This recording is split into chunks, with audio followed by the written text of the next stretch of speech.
প্রযুক্তির কাউসার-1 স্যাটেলাইট উন্মোচন করেছে ইরান। 30 আগস্ট এটিকে সফলভাবে উন্মোচন করা হয়। এ সময় ইরানের উপমন্ত্রী এবং মহাকাশ সংস্থার প্রধান হাসান সালারিয়ে উপস্থিতি ছিলেন। ইরানের সংবাদ মাধ্যম মেহের নিউজের প্রতিবেদনে এ খবর জানানো হয়। সালারিয়ে নিশ্চিত করেছেন, আগামী কয়েক মাসের মধ্যে দেশীয়ভাবে নির্মিত উপগ্রহের দ্বিতীয় মডেলটি কক্ষপথে উৎক্ষেপণ করা হবে।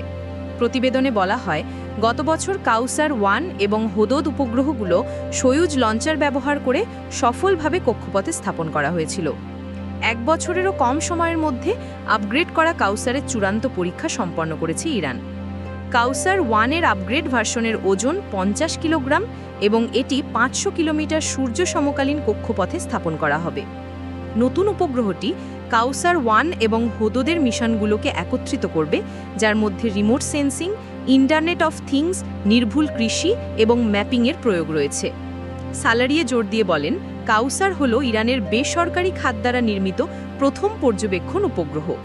তিনি বলেন, দ্বিতীয় সংস্করণে ইমেজিং এবং টেলিযোগাযোগ পেলোডগুলোর পাশাপাশি ডেটা ম্যানেজমেন্ট কোড এবং অ্যালগোরিদমের আপগ্রেড অন্তর্ভুক্ত রয়েছে, যা প্রথম মিশন থেকে প্রাপ্ত অগ্রগতির প্রতিফলিত রূপ।